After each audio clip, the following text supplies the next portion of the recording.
Welcome everyone to the third Beyond Brooks, which is definitely the most exciting lineup and panel that we've had. In addition to tasting amazing Brooks wines, we will be exploring Rogue Creamery cheeses, and we have special guests all the way from London, Bronwen and Percival, authors of Reinventing the Wheel. To start everyone off, just as we've still got people coming in, I would really like to just begin this session, since it is the holiday season and it is afternoon, with a toast that Janie and I really sums up what we, how we created Beyond Brooks. So I'd like everyone to raise their glasses with a little bit of wine and drink to continually living through the lens of others' passions and connect with our community and their craft. Cheers, everyone. Beyond Brooks.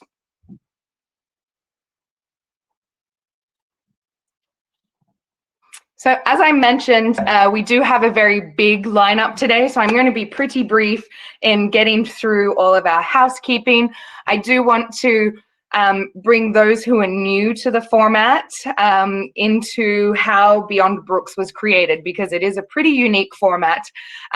Beyond Brooks is a love child, I guess, of Janie and I's panicked conversations at the beginning of COVID. When the COVID restrictions were first activated, Janie and myself both spend a lot of time traveling the world, being on the road and connecting with our people. The wine industry is, so much part of hospitality and visiting restaurants. We really felt disconnected immediately from our people, and we began to ponder ways that we could bring people together and stay connected with those that we loved, as well as expanding our network and our base to reach more people and make new friendships, which is what we do every day of the year in a normal year, not 2020.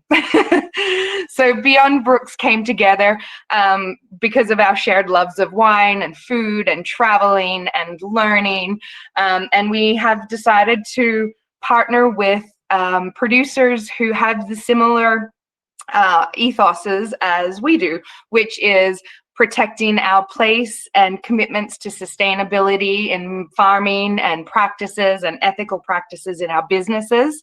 And we have now, signed up 10 different producers, and today is an exciting producer to have on board, being the first B Corp in Oregon. So normally, for those who have been here before, Janie would be doing all of the introductions and chatting to you all, but today you get me. And Janie is handed off her roles and responsibilities as host to me. So welcome everyone. Again, we have a delicious cheese plate, so please begin snacking and tasting with the wines. We'll talk a bit later about the cheese and wine pairing, but first we've got a lot of stories to get through. So I would like to just quickly acknowledge our nonprofit organizations that we partner with for Beyond Brooks. 5% of all Beyond Brooks sales go towards Wine Unify, the nonprofit, which is a wine education and scholarship nonprofit for BIPOC hospitality and wine trade. And the other partner is 1% for the Planet. And 1% of all sales from Brooks wines are donated to 1% for the Planet year round. So you're always giving when you're purchasing Brooks. Quickly, I'm just going to go over a little housekeeping. If you do have some pauses in the connection, or just hit your troubleshooting little refresh button up the top there. It's a little semicircle with an arrow on it up in your browser refresh window, and that will help the system reset for you. If you have troubles that continue, just go into the chat section just to the right of the screen, and you can talk to the technical team who are in the background that you can't see. And then also I want to remind everyone how chat and Q&A works. So if you want to speak to each other, which I recommend, that's what we're all here for, is to connect, start having a chat with each other. Say hi to each other. If you normally get together or travel to wine country together and you can't or haven't been able to, start chatting, start sharing stories. And then when you do have questions for the presenters, just put them in the Q&A section, and you're able to vote on which question is most important and should be answered first. So if someone types in a question and you think, oh, that's what I was going to ask, click on that and it'll be sure to go to the top of the screen. Quick agenda overview. We are going to begin today with going through Janie's story, and then into the Percival's story, and then into the Rogue Creamery story. And then we will finally, I promise, get to tasting the cheese and wine and talking about those. But as I mentioned, you know, it's Saturday afternoon, it's December, it's the drinking season, so have at it. And please, again, put in questions into the chat box, and again, remember to vote. At the end of the final program, for those of you that have done this before, know that there's lounge breakout sections where we all host a lounge, and you can come in and chat with us and tell us about what you thought about the wines, what you thought about the cheeses, or if you'd like to ask any questions, like what is a master of wine, or ask Bronwen how she selects the cheeses for Neil's Yard Dairy, or Janie about farming practices in the Amity Hills. We will be in there just to have a chat and connect afterwards as well. There are also web links to both the producers that we're tasting today on the screen. So if you click on the Brooks logo, you'll be connected to the Brooks website, and same for the Rogue Creamery logo. So explore those if you run out of cheese and you need to order some more, or wine. Okay. There are really how this session came together. There are so many connective pieces between our panel today, but really the main issue that brought us together is a quest for ethical farming practices and real transparency of place in the products that we create. And this has all come about, this need to explore these practices, these ancient practices and holistic practices, due to the industrial practices that really came out in the last 60 years. Industrial practices that have really, altered our landscapes and altered the entire process of winemaking and cheese making, with additions of enzymes and cultured yeasts and biological farming practices and chemical farming practices that have really changed how our food tastes, how our land looks, and its ability to be regenerative and continue to give back, and continue to grow great grass and great grapes. So we have come together to sort of reject what industrialization has brought us. And so the monoculture of the vine or the monoculture of the feedlot is not something that you're going to see when you visit Brooks or when you visit Rogue Creamery, because their entire ethos is about an entire farm, whole farm system where everything is integrated. And that is sustainability of their cows, sustainability of their vineyards, and that follows through into the cellar and into the creamery as well. In agriculture and food and wine production, the health of the microbial population in the soil, in the grape, in the cow's milk, are really the essential component for expressing the place and for a healthy natural ferment, which allows you to forego the use of these chemicals and cultured products that these other companies will try to sell you. And how we get it all from the farm system is back to our sustainable farming practices. Bronwen and Francis Percival, the authors of Reinventing the Wheel, are the crusaders of trueness and place in cheese, and their book really exposes the industrialization of the cheese industry and it's an exciting book to read about where the cheese industry is going. There are many champions of naturalness in fine wine, and as Janie's brother Jimmy knew when he committed to biodynamic farming, the health of a ferment and for a wine to express its true place, it's directly linked to the rich microbial life that's found in the vineyards and soils and microbial communities that thrive when you practice biodynamic farming and other sustainable practices. And this is what really transmits that place into the grape and into the wine.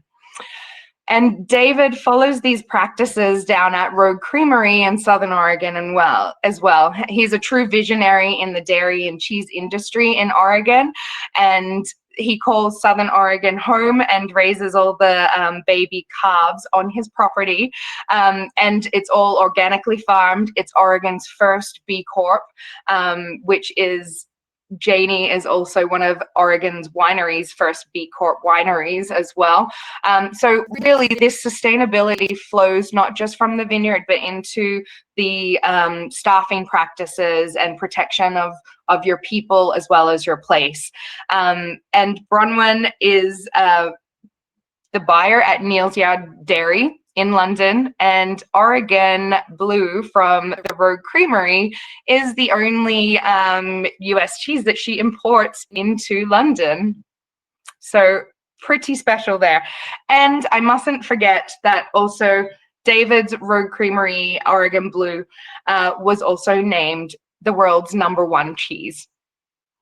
So I don't know that there's anything else that I can say about why we're all connected here, apart from the urge for great products, the quest for great products, great sustainability, and this connective tissue brings us all together. And I'm so excited to be sharing the next few hours, couple of hours, I'll try to keep it less than 3 hours, with these amazing people telling their stories. And I'd like to welcome Janie to the stage, the general manager of Brooks Winery, and come and tell us your story about how Brooks came to be. Hi, Bree. Hi, everybody. Hi. Welcome. To be a guest instead of How does that feel to be a guest? It's nice. It's very nice. Yeah, so I will share our story. We have some slides to go through. I don't know, Bree, do you want to touch on the map? We can put the map up first. Yeah, let's do the map just so that we get some context. Okay. Our heads are over the Rogue Valley in the map. But I think everyone gets the idea of where we are, in the north of Oregon, and I'm pointing at the screen, which you can't see my finger. In the north of the map is the Willamette Valley, and this is where Brooks Winery is home, and where their Eola Hills Vineyard and Estate Vineyard is located. So just south of Portland, and then if you drive 5 hours directly south, you will run into the Rogue Valley, and this is where David is based, down in the Rogue Valley. An amazing, stunningly beautiful valley, which is really verdant, has high elevations. It's completely different to the Willamette Valley. And this is where Janie and the Brooks team source their Petit Sirroir for their Tearaway wine. Janie, do you want to jump back in? Sure. Yeah, we can move on to our story. So Brooks was founded by my brother, Jimmy Brooks, back in 1998. And amongst all the other things he brought to the Willamette Valley when he started the winery, he was a big proponent and leader of bringing biodynamic farming to grapevines in the Willamette Valley. He was at Willackenzie Winery to begin with, and then he worked for a winery called Momtazi and Mesara. And it was there in 2004 that he passed away unexpectedly, just after 5 vintages at the age of 38. And it was sudden. He had an aortic dissection, and it was my first encounter with the Willamette Valley wine community, which I can tell you takeaway number one, an amazing group of people. They basically came together, took the fruit for that year's harvest, made the wine for free, to give me an opportunity to figure out what I wanted to do. And I knew nothing about wine, but I learned quickly. And I've been learning for 16 years, but really fell in love with what my brother was doing in terms of his farming practices, the way he was approaching wine, and the community in general, just lovely, lovely people. We also really wanted to keep the winery going for his son, Pascal, who was 8 years old when my brother passed away. And he's now 24, doing really, really well, and has a little bit of his father's bug. So he just actually finished up a harvest working in Alsace, which I think is the next picture. There he is, Pascal, and he's going to be a special guest in the lounges later today. But we basically came together, our winemaker and I. He was my brother's assistant winemaker for the last 16 years, really trying to keep the legacy of Brooks alive and keep it in good shape for Pascal when he got there. But what we've done is we've really held on to the pillars of farming and philosophies and added some of our own.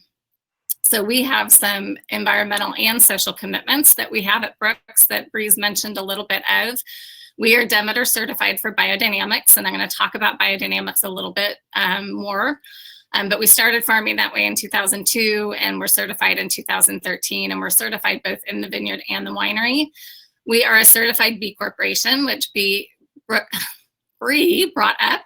And that basically allows us to say that we are in the business for doing good and not just for profit, and that we care as much about our community, our environment, all of our stakeholders as we do our shareholders. It's a wonderful group. There's 3,500 companies worldwide that are certified, 19 are wineries, and 9 of those are in the Willamette Valley. So I think that's a huge testament to what the Willamette cares about. And we're also members of 1% for the Planet, which Bree mentioned. The biggest connection there that I want you to know is our proceeds, the revenue that we donate, we get to direct that. And we have been giving our money to a company called Kiss the Ground. And they are an educational company about appropriate farming. They just launched a movie on Netflix called Kiss the Ground that Woody Harrelson's a part of. And it's all about, for them, farming the right way to produce healthy food that's healthy for our bodies and healthy for our climate. So all 3 of those things are really important. But I want to spend a little bit more time on biodynamics and farming. Bree mentioned it's an ethical way of farming. It's also very holistic and ecological and the right way that we believe to farm. It is about a closed system. So pretty much we have everything on our property outside of cows. We don't have a large enough property for cows, but we get organic manure from literally right down the hill that we use for our farming practices. And as you can see from this diagram, there's 9 different preparations that we use in farming. So it's organic plus, and the plus really is these 9 preparations. I like to think of biodynamic farming as free of chemicals, but rich in life. So I'll tell you about a couple of the different preparations that are the most important. The first one is the Prep 500. And this is every fall we bury cow horns filled with organic cow manure under the ground. And we leave them there for the winter. It makes a very, very dense, basically a fertilizer that's full of microbial activity. We bring that out, we take the manure out, we put it in a big barrel that you saw my brother stirring in the picture of my brother, and we make a tea out of it. And we spray that on the grounds of the vineyard. We do that a couple of times a year, and it really helps to give life to the microbial activity happening in the vineyard itself. The second one is the silica spray, the 501, that we're required to do every year also. And it really helps to prevent fungus and mitigate disease pressure in the vineyard, which is a natural way to do that instead of chemicals. So super important. And it's a spray that actually happens on the fruit zone and the leaves of the grapevines.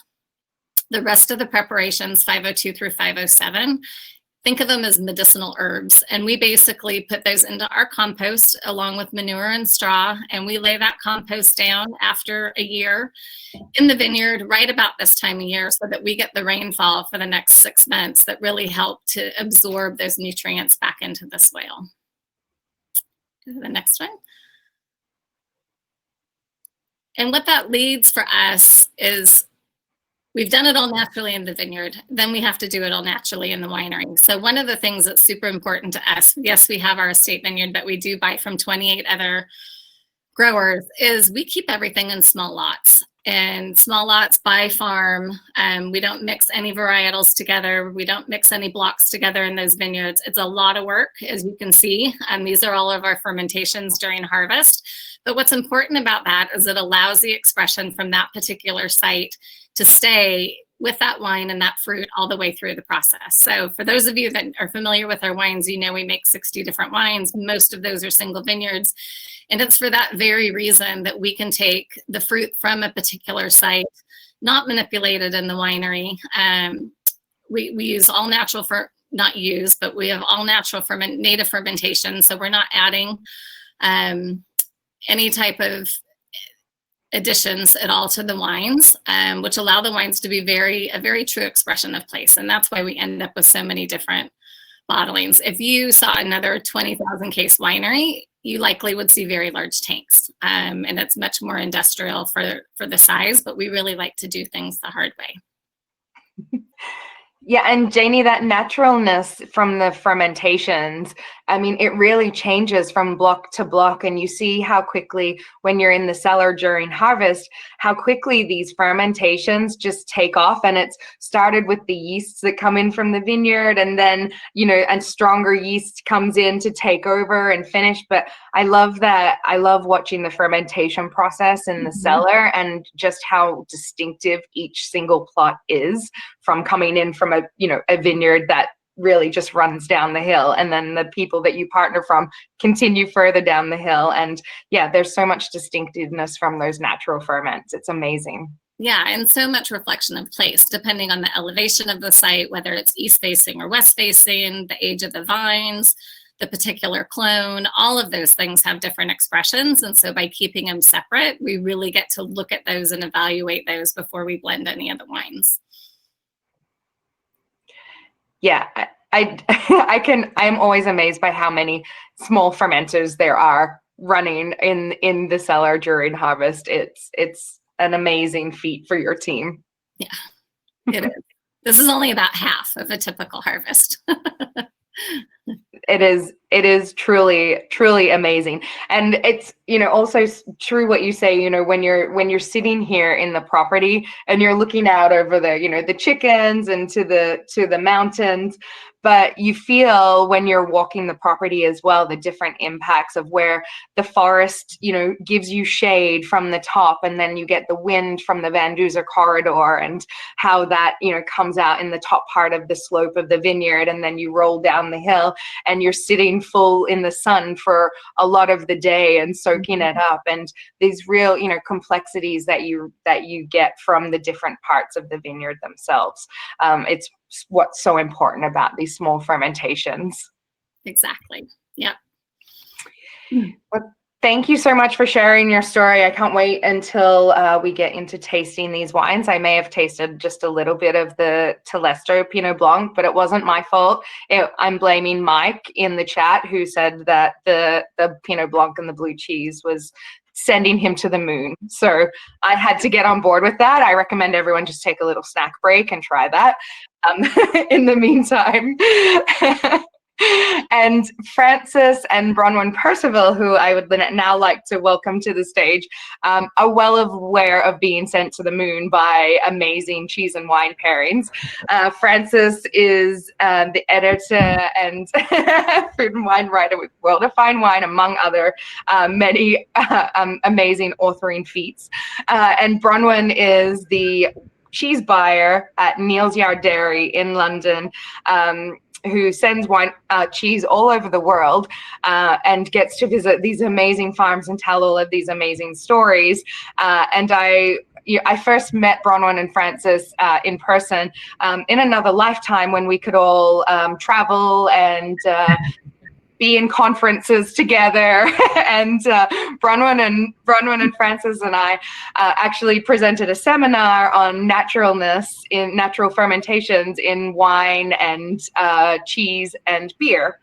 And so I spoke to the wine aspect, and Bronwen spoke to the cheese, and Frances tried to keep us all under wraps and rein us all in during that process. But these two really bring the importance of how the industrial world has impacted the cheese growing around the US, around Europe, in their book Reinventing the Wheel. And I hope everyone's read that and have some great questions for them. Welcome, Bronwen and Frances. How did you begin this journey and begin this book? Wow, thank you very, very much, Bree. Hello to everyone. Hello from London. It's a little bit dark here. We live in Borough Market in the very centre of town, so I hope there'll be no drunken carousing that interrupts us. No. The book, to be honest, is a consequence, I think, of being married for over a decade. And on our first date, back way back in 2005, I essentially mansplained cheddar to Bronwen because she's American, and what could she know? And our marriage and our kitchen table conversations then became essentially this dialogue about products of place, about why is the industry that I probably knew the most about, why the wine industry behave in one way, and have this very sophisticated conversation, and then surely all of these things applied to cheese as another farm-finished, fermented agricultural product. It came to a head, if that's the right word, in 2012, when together we worked actually in another biodynamic winery. We worked vintage at Domaine Dujac in Burgundy. The pictures of harvest at Brooks looks very familiar. I think that idea of lots of small lot fermentations is a very, very sort of Burgundian way of imagining winemaking. And it was just a revelation for us, and I think for Bronwen as the sort of this hardened cheese industry figure, for seeing how that direct connection to the sense of place gives you not just this delicious product, but also commercial viability, allows you to fund all of this sustainability, these styles of farming that we think are tremendously important. So if we could have the first slide up, please.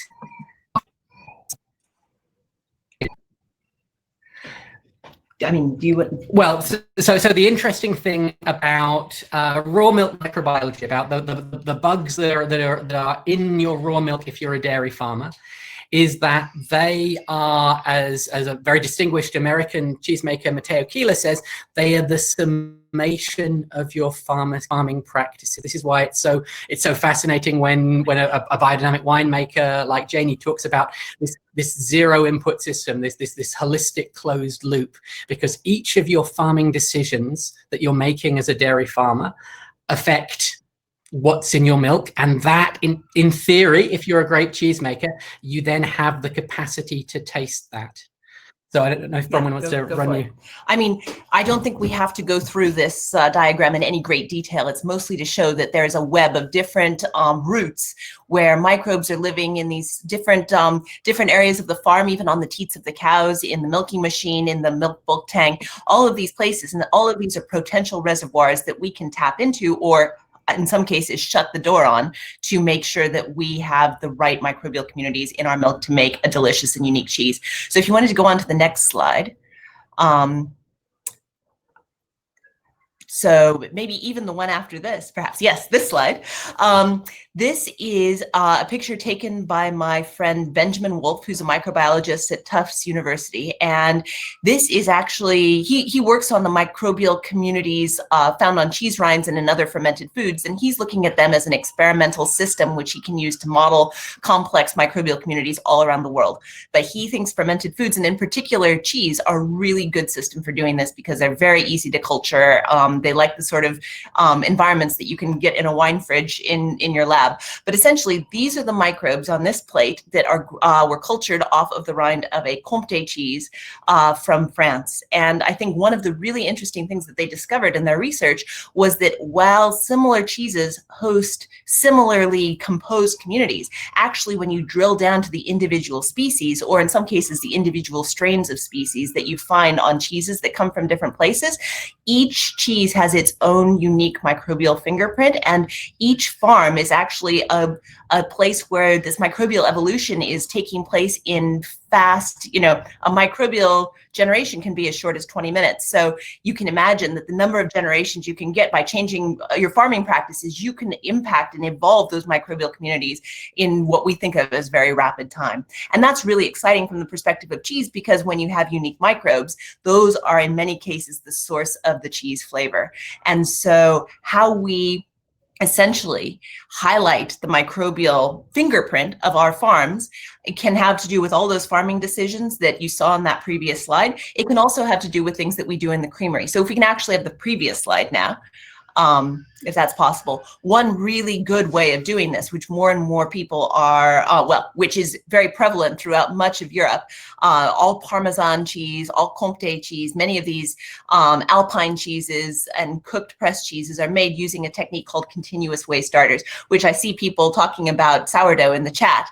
And actually, it's making a sourdough for your cheese. When you make cheese, you separate curds from the whey. You separate the solids in the milk from the liquid fraction of the milk. But that liquid fraction has a lot of the same milk microbes in it. And in fact, when you incubate that overnight, you get those microbes, they grow up, and it's a very enriched sort of microbial soup that is entirely autochthonous to that single dairy. And so here's a Comté cheesemaker using whey to inoculate his vat of Comté. So essentially, by using these sort of sourdough techniques, which have evolved to work with cheese, you can make a cheese that's entirely with the microbes of your own farm, and ideally then tastes uniquely of the farm on which it was made.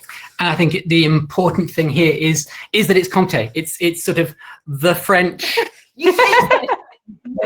It's the French breakfast cheese. It's the cheese that the cussed vineyard worker in Burgundy who eats no other form of cheese would eat. It's the cheese you see in every supermarket. They make 51,000 tons a year of this stuff. So this is an utterly mainstream technique, which I think is very important. Often when you talk to an Anglo-Saxon audience, this is referred to as backslopping, as something that sort of dirty Europeans do, where actually this is a mainstream technique. If you go in Parmigiano Reggiano to a very large, quite an industrial producer, because within the appellation rules they demand that you use this technique, you actually see the wonderful image of with these great vats, and sort of robots assisting, but the robots are going from vat to vat, inoculating them with some of the whey from the previous day's make. So this is a really mainstream technique. If we'd have the next slide, please.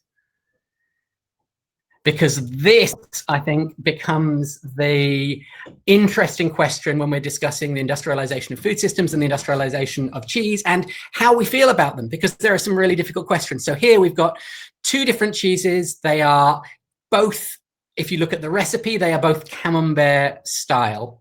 The cheese on the right is AOP Camembert Normandie. It's raw milk. It's from a very, very good producer. If you were wanting sort of a definitive example of Camembert de Normandie, that was it. It would actually be illegal for sale in the US because it's raw milk and a cheese under 60 days old. So you can't get it for retail in the US, but it's a definitive example of Camembert. On the left, we have the same sort of idea, raw milk, but made without inoculation with ripening cultures, because just as the cultures that you use for that fermentation of the milk are fundamental, with many styles of cheese, the yeasts and molds that you use, or the bacteria that ripen the cheese from the rinds, are fundamental to their character. So the cheese on the right tastes super delicious. It tastes truffles and cabbage, and it has that sort of just teetering on the edge of being unpleasant sort of element of sort of socks to it in a way that you'd really want for Camembert. That's what a connoisseur would like.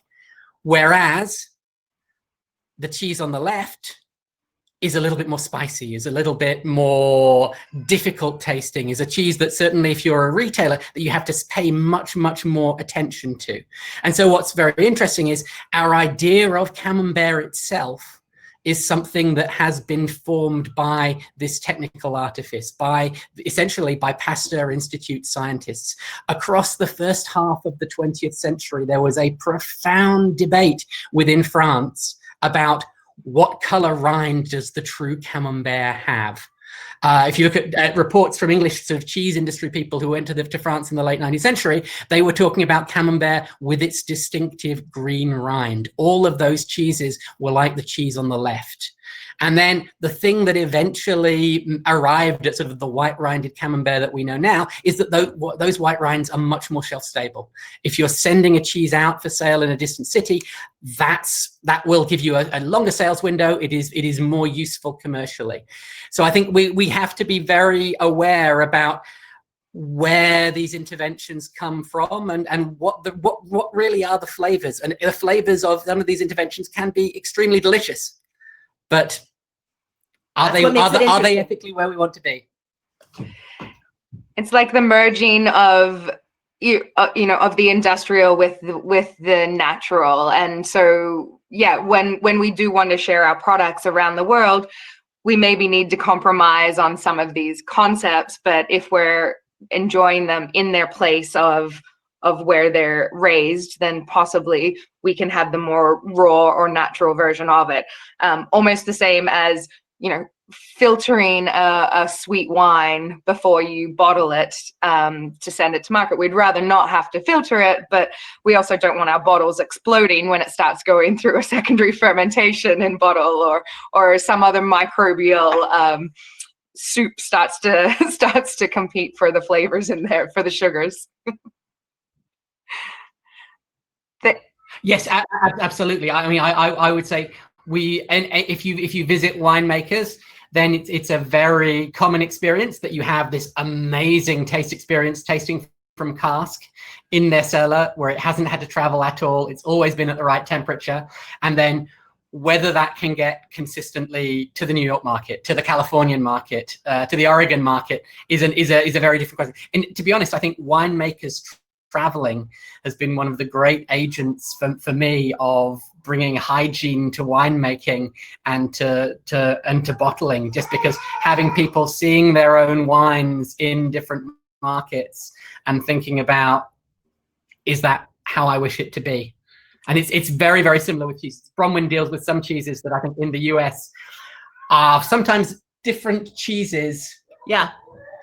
No, I mean, this is, I think, having an understanding of what flavors are coming from farming, what flavors are coming from cheese making interventions, and that there are interventions that highlight the character of the raw materials, and that there are interventions that cover them over, and that we can like both of those, but when we understand what they are, we can like them with intention. And I think that's what's really exciting.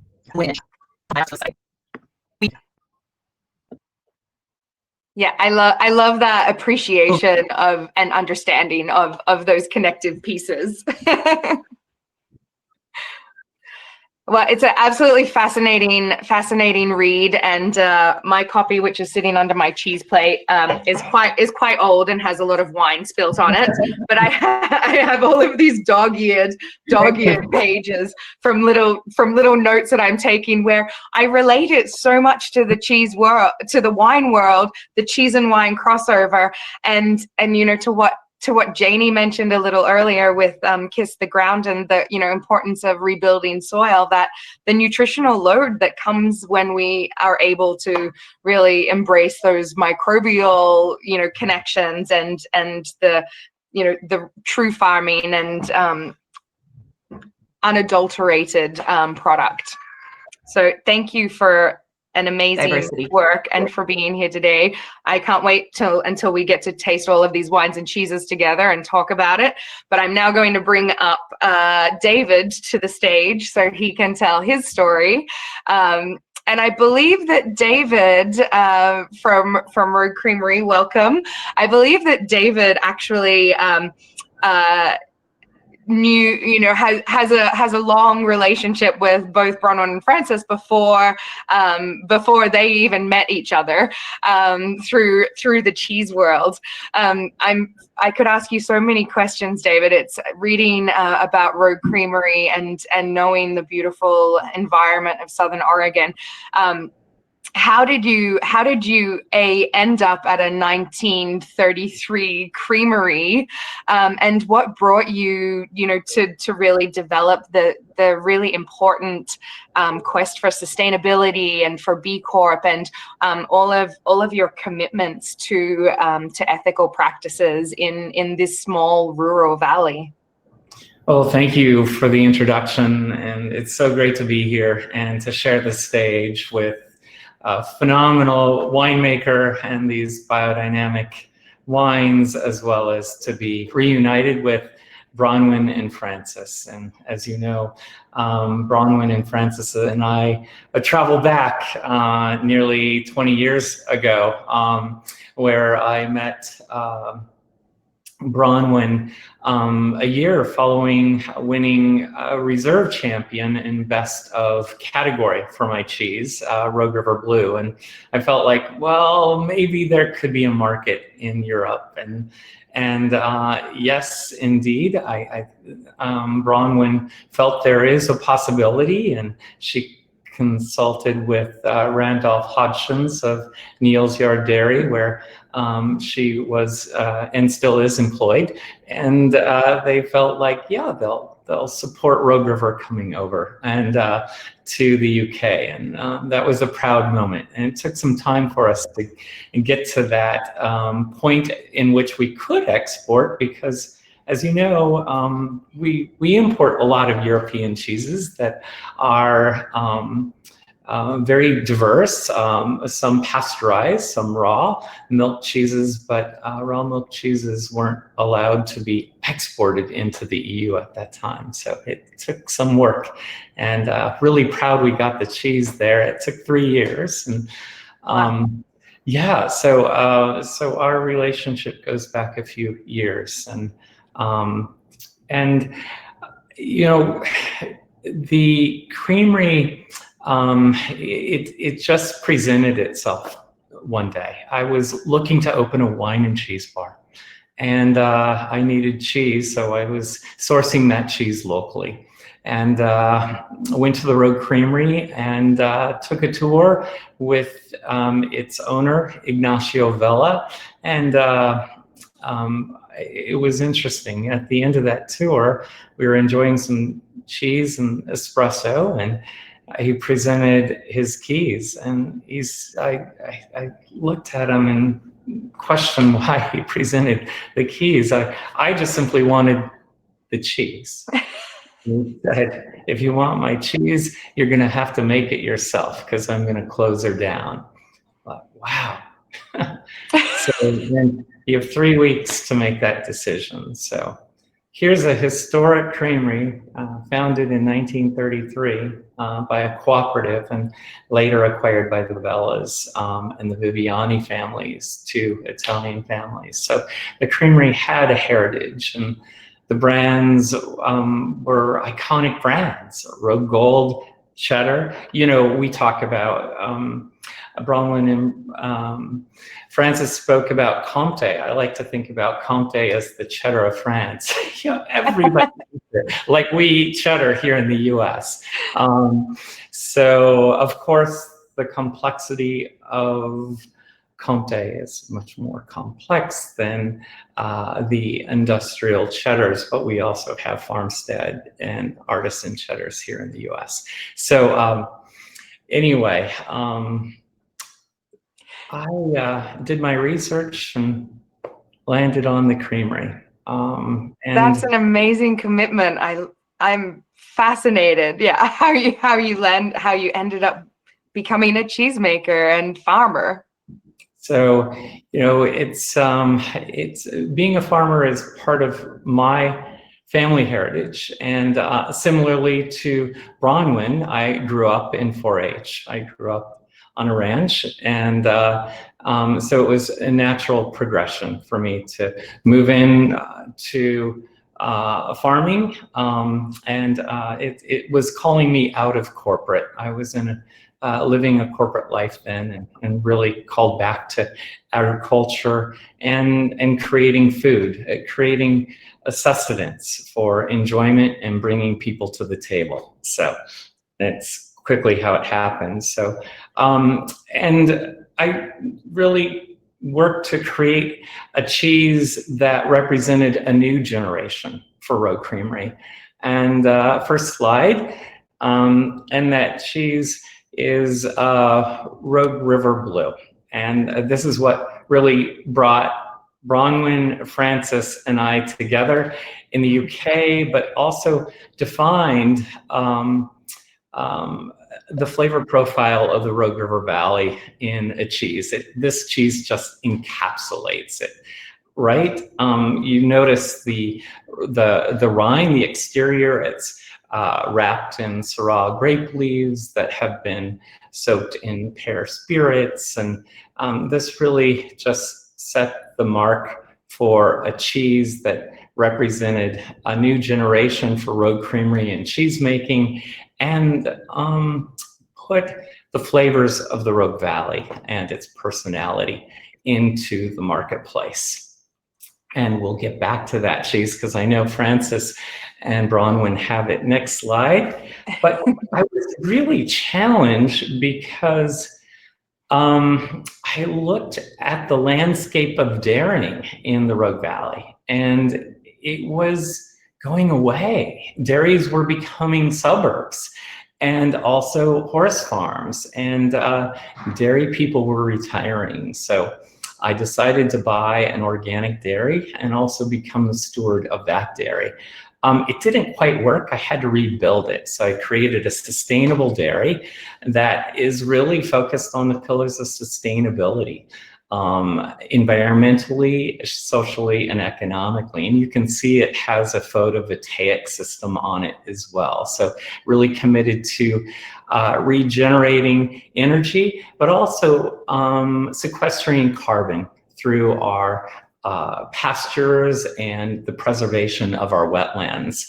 And we also border the wild and scenic Rogue River. So next slide. And this really takes you to the pasture. This is where the magic is and where it translates to the cheese. The flavors of our milk are really complex, and really, I think, complex throughout the year. Our cows are grazers. You can see we have brown Swiss and Holstein, and that flavor is translated into white gold into the milk that we create the Rogue Creamery cheeses. Our cows are pampered. The pavilion you saw is the Eco Cow Palace, and it's completely robotically managed. So the cows are milked on demand whenever they feel like milking, and they're milked 2 times or 3 times a day, again, whenever they like to be milked. So it's all about comfort level. Next slide. And it's about relationship. This frees us up to really be stewards of our cattle, our landscape, and having a strong commitment to that landscape, and investing in native grasses, and managing the natural habitats that border the Rogue River. And because we are organic, we're really committed to that time spent with the cows and treating them holistically, and watching their gaits, looking at their eyes, and really managing them in a healthy way. Many of our cows will live 9 terms. So that's a 14-year-old cow. That's pretty impressive. Next slide.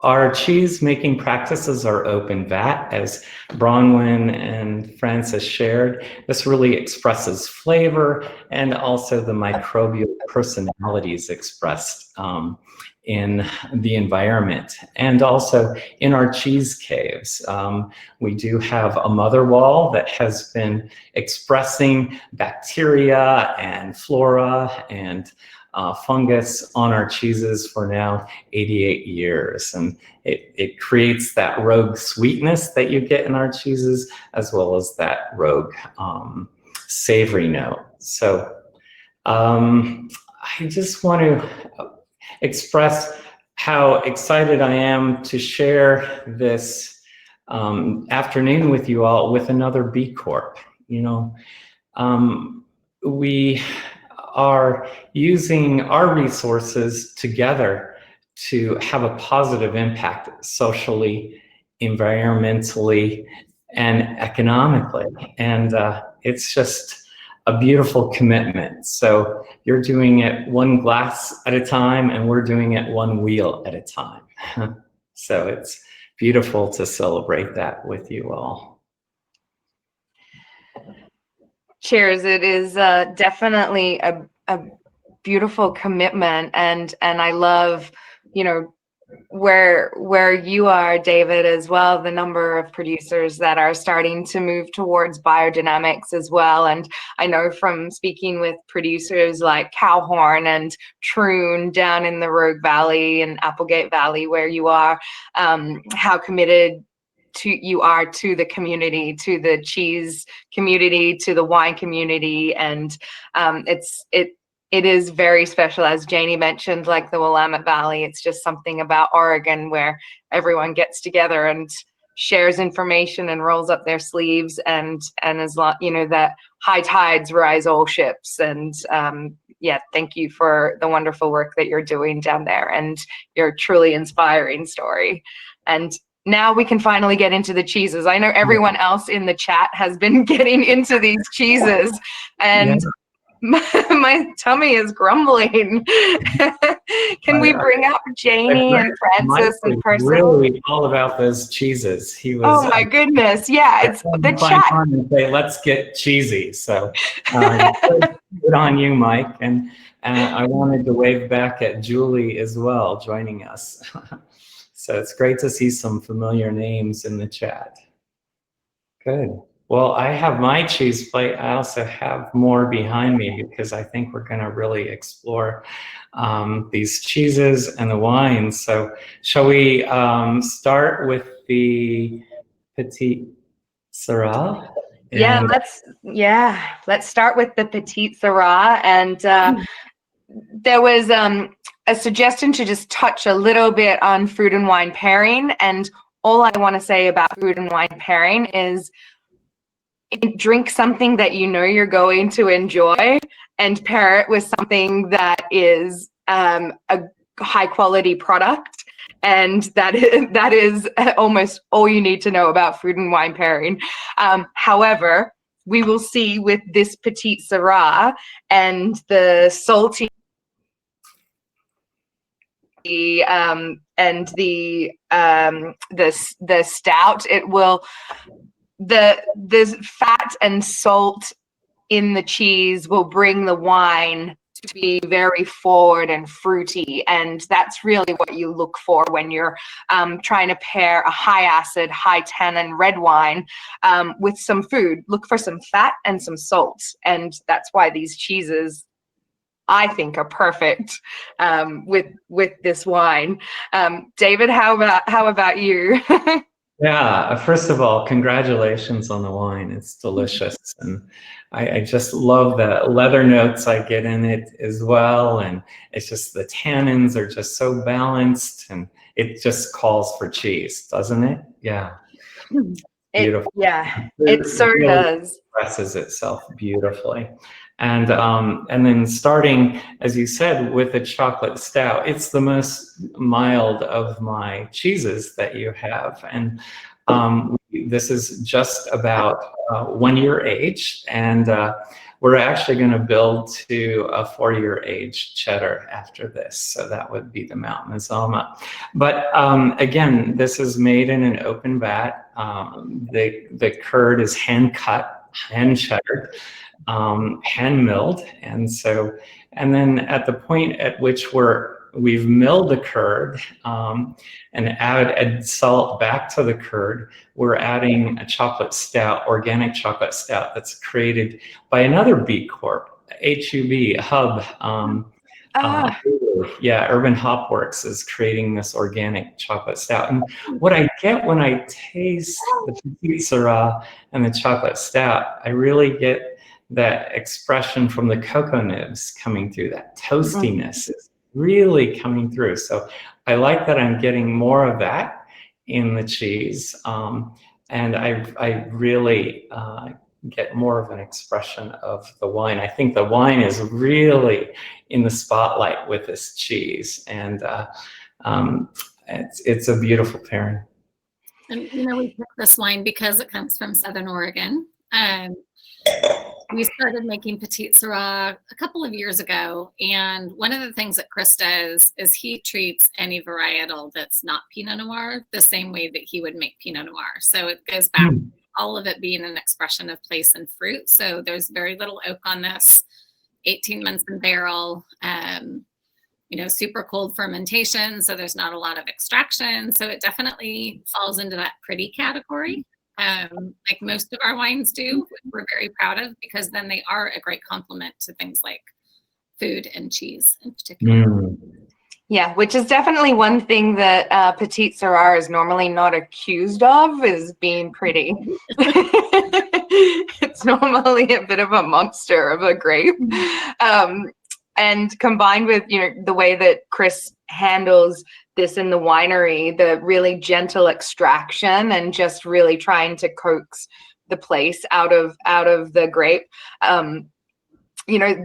The Rogue Valley, it sits at very high elevations, and so whereas in the Willamette Valley, we're at around 400 feet elevation on most of the vineyards in the Rogue Valley are often at 1,800 feet elevation, and so that provides this really wonderful hot days during the summer, so the grapes really ripen and can express themselves to their fullest. But during the evenings, they get these wonderful cooling temperatures and the shadowing of the mountains and the movement of the rivers that create this cool climate flow through the region. And it really helps to preserve the acidity and the brightness and prettiness of the wines in the region. And while there can still be some, fuller bodied, more ripe styles of wine coming from the Rogue Valley, in general, the Rogue Valley wines really straddle that European cool climate, food friendly winemaking, and Chris's winemaking really does accentuate the naturalness of this site. And this site is an organically farmed site as well, being from one of the great growers down there, Heuck. Nice. Yeah, the Quaddies do a remarkable job down here. Yeah, I love the fruit that they're producing. And you really get the earthiness in this wine too, and a lot of lovely herbaceousness as well. And as we move forward and taste it with the next cheddar, which is the Mount Mazama. Mazama is the name of the peak that was on the Great Crater Lake. So, and naturally, we have wild goats that roam the landscape here. I've seen a few of them myself. We don't actually harvest the milk from those wild goats to create this. It's a farm adjacent to the dairy, but it is a blended milk. So we're using goat milk and cow milk. So it's 20% goat and 80% cow. So just enough. And then the other interesting part is you may have seen that powdery crystal. There's a little bit of whey on the surface as well of this cheese, but those are calcium crystals. So when the amino acids are, or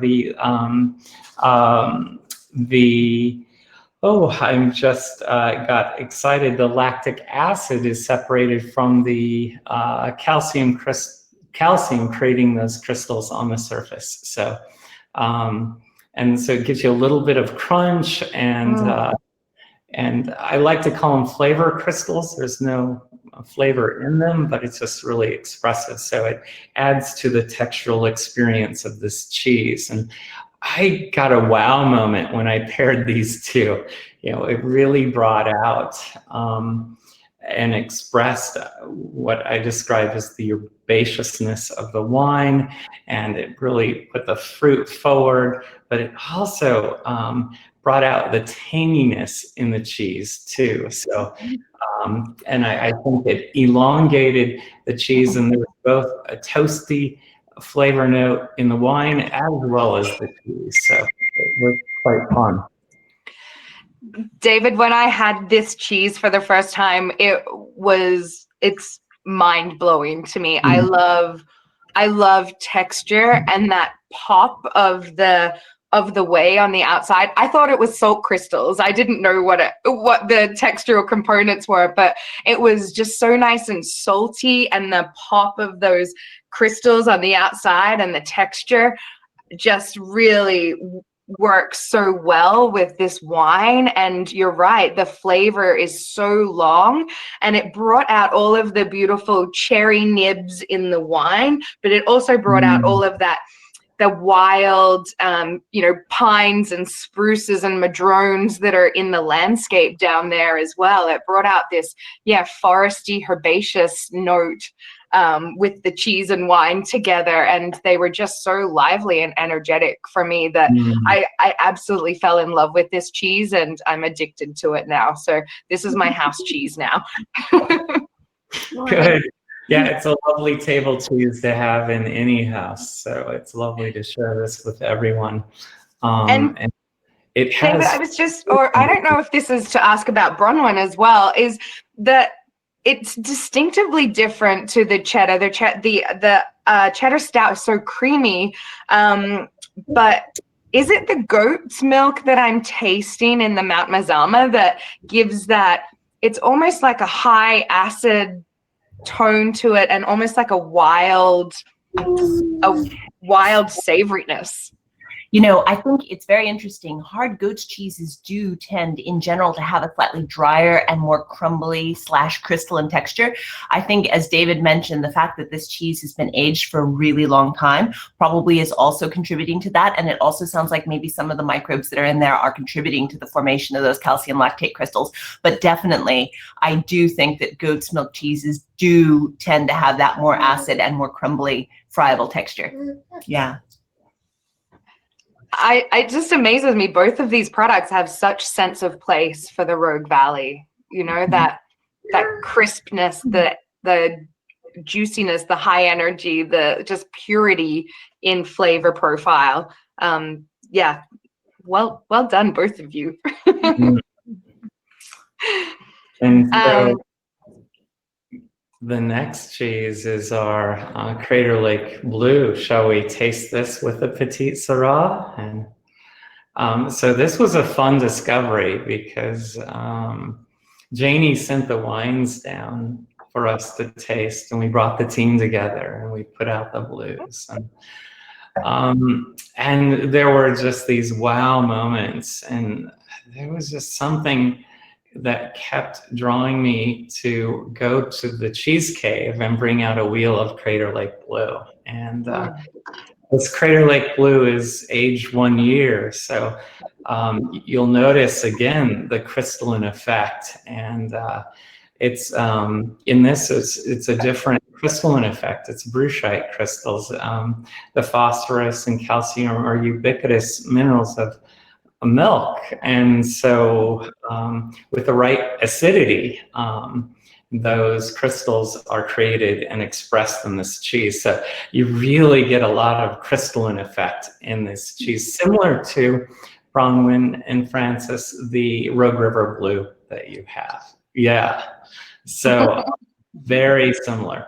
But you have those savory bacon and earthy truffle notes, where this is really bright and fruity, and with a hint of those vegetal savory notes as well, but not like the Rogue River Blue that you're experiencing, but what another wow moment with a wine. I just felt like the Petite Sirah was the perfect complement to this cheese. And I think both showed really well, and interestingly, separately. Did you get that? So the fruit was really expressed in the Petite Sirah, and the milk was really expressed in the Crater Lake Blue. It was just like, wow. And it was, they both complemented, and I think they really highlighted both. The wine was really highlighted, and the cheese highlighted equally. So I was really excited about this pairing. Yeah, I was as well. And like you say, I think that word brightness really, sums up what the wine brings to the cheese.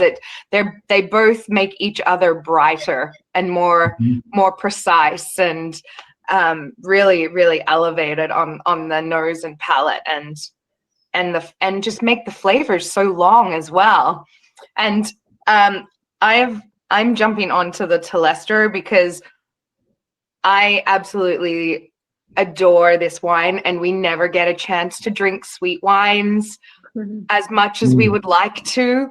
And this cheese is so perfect. The Crater Lake Blue is so perfect with this wine. Again, those crystals and the sugar just pop together, and it's just the most perfect marriage. Yeah, I agree, Bill. This needs to be sold in a 750, Janie.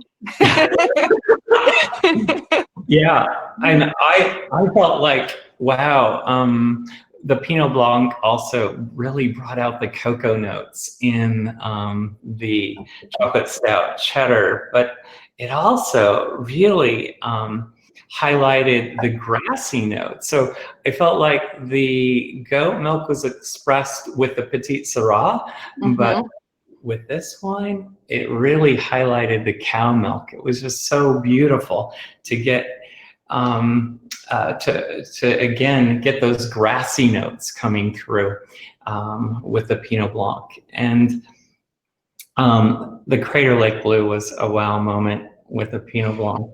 So it was, don't you feel, Shane? Yeah, beautiful. And I want to give a little background on this wine.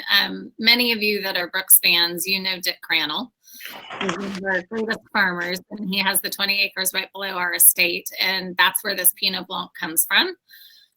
We do freeze the juice after we press off the grapes, and that separates a lot of the water content from the juice content. So that's why it's so much sweeter. A couple of people have asked on the sugar level, and it's 133 grams per liter. But this fits so well into our conversation because Dick Crannell was a conventional farmer for a really long time. And a number of years ago, he came to me and he wanted more money for his grapes. And I pushed back at him and I said, well, then all you need to do is to convert to biodynamics. So we instantly converted 20% of our fruit sources to biodynamics. And I love him. And so I'm just happy to be able to share this wine with everybody here. And he's just a 1984 planting, so super old Pinot Blanc for the Willamette Valley, and there's very little of it in the Willamette Valley too. And I think really lend to expressing the cheese in such an amazing way, which is really what we try to do. We really like to be the accompaniment to a meal and not the meal itself, and to make everything better. And I think we're seeing that in all of these pairings. Yeah, it definitely, again, the wine is really beautifully highlighted, but it also brought out notes and flavors in the cheese that I hadn't experienced as the cheese as a standalone. So it was a beautiful compliment. And I know that Bronwen and Francis, you're there with the wedge of our famed Rogue River Blue and also Brooks wines. Please share what you're experiencing. Yeah, no, I mean, what I would hasten to add is what's left of our wedge of Rogue River Blue. And, you know, it's very interesting hearing you talk about the really deep, savory sort of bacon notes of this cheese. I really do think that that's what makes the Rogue River Blue so special, is how kind of rich and layered and savory it is. That said, hearing you all talk about the Crater Lake Blue and how that bright, juicy, fruity kind of profile is making me quite jealous as well. So, I just wanted to ask a quick technical question of David. So when making a blue cheese, that blue mold that's going to do a lot of the work ripening requires the oxygen, and so classically you pierce the cheese to allow that oxygen ingress for the blue mold to grow. Now, one of the key decisions, and I always say it's like making champagne. In the same way that when you're making champagne, you have to decide how long are you keeping those yeasts, that lees from that secondary fermentation, in contact with the wine, and how long are you going to age the wine with no yeast in contact. With blue cheese, there is this decision about when do you pierce? Do you pierce sort of straight away and get that blue going, or do you age it as say you would for a Stilton, age that cheese almost all of its trajectory before you start piercing it and getting that blue growing? So I'm particularly because I've got the Rogue River Blue in front of me, so I'm particularly curious about that. But I don't know if you've got anything you want to talk about that, David. Yeah, and so again, 2 different recipes and 2 different strains of Penicilli Roqueforti. I'll express too, with the Crater Lake Blue, we're not only putting the mold in the vat with the milk, but we're also putting the mold onto the curd. So it really expresses so much more brightness and fruitiness. So that's where we're getting that fruit flavor in the Crater Lake Blue. And then the Rogue River, the mold is actually in the vat, but it's also, we hold the piercing and we allow the mother wall in our primary aging cave to express itself with the bacteria and the fungus and the molds in that room. So we're holding that cheese nearly 3 weeks before we pierce it, but with a Crater Lake Blue, because we want that expression of the blue to come through, that piquance, but also with that you get the textural aspect, right? Because the mold breaks down the structure of the curd and creates that creaminess. So you're getting a lot of creaminess in both the Rogue as well as the Crater Lake Blue because of that, even more in the Crater Lake Blue. I know it's a surprise because you have the Rogue River, which is so fudgy and creamy and has the crystals. We're also getting it with a Crater Lake Blue. So, so we have 2 different periods of time, so a week and 3 weeks. So David, a little shout out, and hopefully you can handle the traffic, but I was down visiting with David 3 weeks ago, 3 or 4 weeks ago. That was such a nice visit. Yeah. While I was there, I got 4 different Rogue blue cheeses so that my husband and I could do a blue cheese tasting, because how often do you do that? Normally there's only one blue cheese on the cheese plate, and I got 4 different cheddars. So I would suggest you all do the same. And I saw someone mention fondue, and while I was there, we had fondue for Thanksgiving, and they gave me some amazing, best fondue I've ever had, the cheeses that were provided. So yay. I can vouch for that because she messaged me. She sent me a text message during that fondue telling me that this is the best fondue she has ever had in her life. And I need to get to Southern Oregon to get some. Yeah, we'll assemble those ingredients for you as well, Bree. Yeah. Thank you. Thank you for sharing that, Janie. How wonderful. So, our historic store is just 1 mile off of the I-5 corridor in Central Point, so exit 33 in Central Point in Oregon. So I hope you all will visit. It's a lovely experience, and we also enjoyed a classic Oregon Blue and honey toasty. Yes, sandwich was delicious. Oh my goodness. I left you, David, and I was full, right? Because it's a pretty rich sandwich. Yeah. Spent the other half by the time I got to the border, which was only a couple. I've been eating it. I just couldn't stop. Good.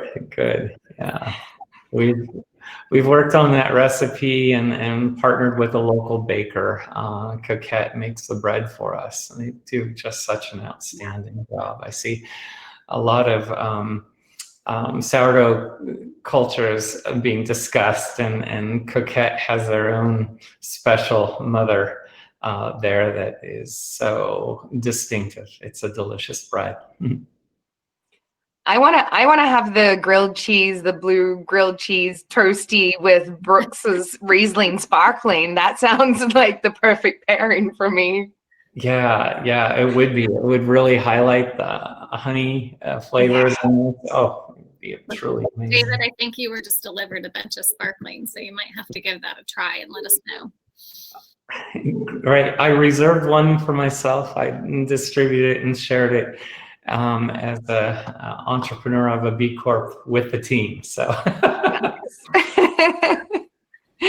Yes, you have a fantastic team, and I love just getting back to the Telester for 1 second. I love that one of the important things to me about what Janie and Brooks do is that they work with some of the oldest vineyards in the Willamette Valley to protect these aromatic grape varieties. And I know Janie mentioned that there's not much Pinot Blanc in the valley, which is kind of crazy because when the valley first established itself, it was planted to Alsatian varieties, Pinot Gris, Riesling, Pinot Blanc, Pinot Noir, Gewürztraminer, and there's so few of these plantings left. And I know that Janie works really hard to secure whatever old vine aromatic material there is out there in the Willamette Valley, and they do a great job with it. But it's really an important protective activity that they're doing here in the Willamette Valley. So thank you for being committed to that. Yeah, and showcasing them on their own, I think, is super important instead of blending them. We do our Amicus white blend, but that is also very particular. But we love to show all of these varietals and make them in a dry style and showcase the valley and our growers. We really love our growers. Yeah, it's such a great relationship that you have with so many growers in the valley, and yeah, so unique what you're doing up here. So I certainly appreciate it. As a wine professional, it gives me a lot more to explore and a lot more to drink and greater stories to tell as well. And especially when we can partner with such amazing products as Rogue Creamery. So I would just like to thank everyone. I know we're out of time. I can't believe it's 2:20 already. But questions, Bree, there's a couple pretty hot questions, especially like who you are. Who I am? Oh, you know what? I've been watching the chat and not the Q&A. So I've been commenting to Mike in the chat and Katie and everyone in the chat. Oh, I'm so sorry. I am Bree Stock. I'm a master of wine here in the Willamette Valley. I'm Australian born and raised, which is why you probably hear my funny accent coming out. But I am working in Oregon here. I work with the Oregon Wine Board. I work with Janie. I do a lot of education and teach wine and spirit education trust classes. And I am also a winemaker. And so I like to get my hands into a little bit of everything. But mostly I love the stories and this place. And so what's important to me is trying to connect all of the great people and tell the amazing stories about Oregon. And even though we're just 1% of US wine production, that we have so many fans out there. And so it's important to me to get those stories out and to make sure that these beautiful wines and our beautiful cheeses, and most importantly, the good that our producers here in Oregon are doing for their communities and for their industries is really worth sharing for me. So that's my background. What's the story with the world-winning cheese? We're the French miffed. I think they were really taken back, as were the Italians. You knew it was going to happen one year, right? From the UK perspective, Bronwen. Francis. It just was, yeah, there was, it was a shock to the world. And I like to say that the world was tilted on its rind for that one moment in time.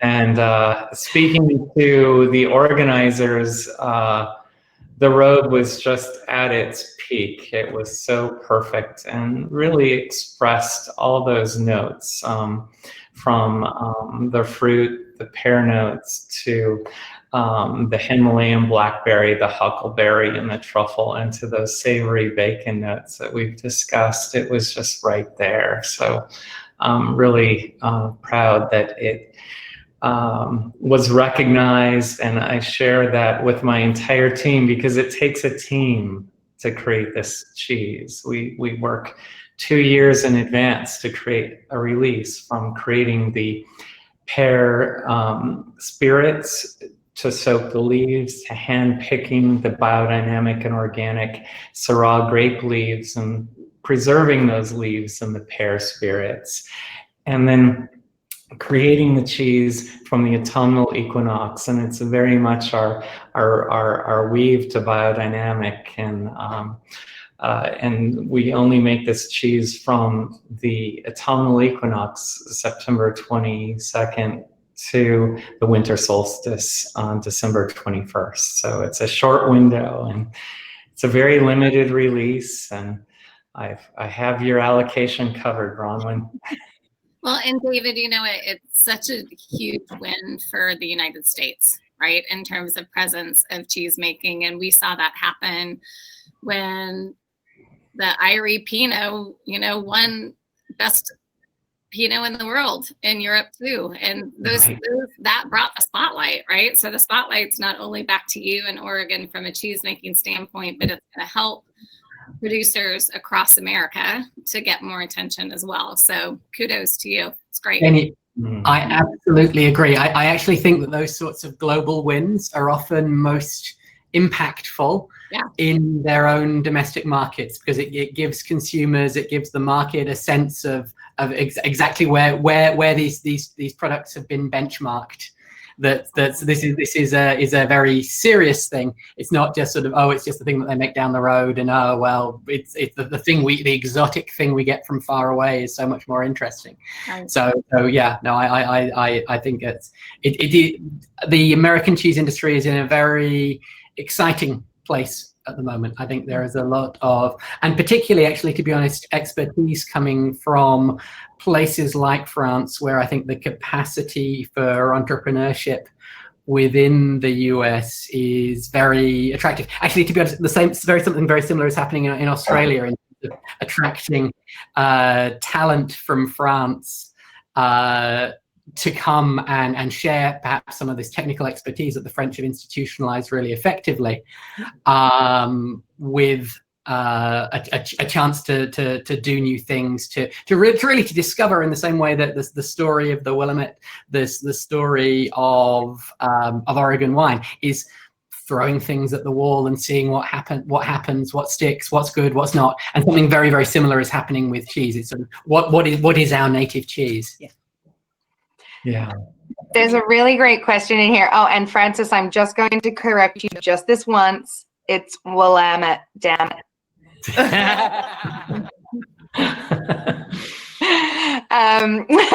There was a really important question in here about raw milk cheese, and is it available, how is it available in the US, or is it available in the US? And David, how many, where are you selling your cheeses, and where's the raw milk conversation going as well? I would just say, just to catch a bullet for David, just in terms of sort of retribution from regulators, it might be most useful if the journalist answers this and can share a very honest opinion about US regulatory requirements in a way that sometimes it's a more awkward question for producers to address. So the US has a demand that for a raw milk cheese to be sold, it has to be 60 days or older, and it has to have been aged essentially above freezing. This is based in a work that even the FDA acknowledges is sort of somewhat archaic, on a single challenge study on E. coli and cheddar during the Truman administration. They didn't try it on any soft cheeses or anything like that, because I think soft cheeses caused communism or something like that. And so because I think for both the regulators and also for the industry, the idea of changing that is a little bit terrifying, because the question becomes, what do you change to? That is the current state of play, and to be honest, in the same way that the new AgSec is going to be Obama's old AgSec, I think it's probably going to be the state of play for a long time now. It's definitely the impression that I get. So they're allowed. There are all sorts of ways that you can, if you want, defeat the spirit of the law but obey the letter of the law. They are not necessarily good cheese making. I think one of for me as a European observer looking at the US market, you see an awful lot of cheesemakers who might make a portfolio of cheeses and who might do a single raw milk cheese or a couple of raw milk cheeses, and you see an awful lot of what I call Tom de 60 days. They're cheeses that are just made in probably sort of an 8-pound sort of wheel, because it's something that can ripen quite happily in the course of 60 days. But if you're wanting to shift your stock, you can sell it on 61 days and it'll be ripe. So it's quite interesting seeing how that legal requirement has definitely shaped the cheeses that are being made domestically within the US. I hope that's fair, David. I just thought it's easier for me to say indiscreet things than it is for you, distinguished former head of the American Cheese Society and all those sorts of things. It's much less newsworthy if I say something. I appreciate that definition and that clarity. And so, and with that, our cheeses are available at local independent cheese shops, natural organic co-ops, and regional marketplaces. Like on the East Coast, I see there's individuals from New York and Pennsylvania, for example, Wegmans and DeBruno's back there, and certainly Whole Foods nationally, as well as the Murray's Cheese Shops nationally. So we're well distributed in the U.S., but again, I want to emphasize we're a small dairy and creamery, and it's the cheese that really has the voice, and it's the flavor that speaks volume, that expresses the flavor of an artisan maker, and that flavor that is created and expressed as Bronwen and Percival Francis has expressed. So I often call Francis Percival. After 2 glasses of wine, here we go. Well, I couldn't agree more. And the one thing that I think that both you and Janie contribute is really capturing that essence of Oregon. And as someone who is not born and raised here, Oregon is very powerful, and the greenness, the lushness, the freshness of this place is always rejuvenating to everyone's soul who comes here, as is the warmth of the people. But both of these products are really an expression of true Oregon. They're so nourishing and rewarding, but they are just the essence of freshness and brightness and purity. So thank you both for being so committed to your sustainable practices and making such really expressive products of place. It's really special. Thank you. And thank you, Janie, for being focused on the soil, the environment, and the local economy, and truly capturing the expression of your vines in these beautiful wines. So honored to be a part of this event with a fellow B Corp company. So, and we're making a difference, like I said, one glass at a time and one wheel at a time. Yeah. Love it. And Bronwen and Frances are sharing the cheeses worldwide and the stories worldwide, and They are, yeah. such a good love-in. I love this seminar. It's so wonderful, and so wonderful to be reunited with you both. I traditionally go to the UK once a year, and of course, this is a year that I skipped. And I look forward to 2021. We have a 9-month-old son who is yet to meet his Californian grandparents, because travel just out of the question. Yeah. So it's nice to be able to get together, at least virtually, to yeah, the relationship alive. Yeah. Well, and it's lovely knowing that Brooks Wines are in the UK. Now we can do some regional pairings in London, so this will be wonderful. That'd be great. Yes. Thank you, everyone out there. I'm going to thank you for all of your great questions, and I'm sorry if I missed any. And thank you for your entertaining chat as well, and for being here and supporting these two great producers. I appreciate you all, and cheers to you all for being here. Happy holidays, and I'm going to bring Janie up to the stage to tell us about our next Beyond Brooks. Thank you so much, Bree. Thank you for hosting. Like I said, it was nice just to be a guest, kind of.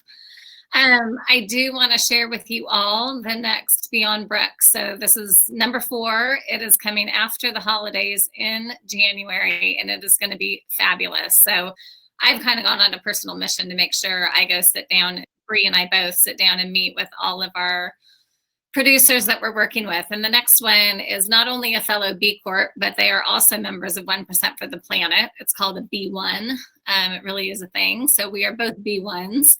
And Matt Thomas, the founder of Brew Dr. Kombucha, is going to be on the event with us. And it's going to be super interesting because he started as tea houses. So we are going to learn about the loose leaf teas that he uses in his kombucha, which is fermented tea. We're going to pair that with wines, and then we're also going to have a couple special sangria recipes. So I hope you'll join us.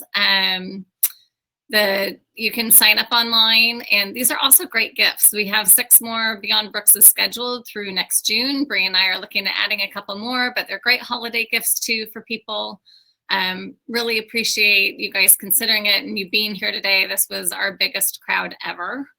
And before we leave, everyone is invited to come to the lounges. So what you're going to do is we're going to open up the lounges. There are 6 of them. So Bronwen has one, Frances has one, David has one, I have one, Bree has one, and we have a special guest, Pascal Brooks, is hosting one too. There are only 16 people allowed per lounge, but you are able to move around. So if you can't get into the one you want to right away, feel free to wait and move around.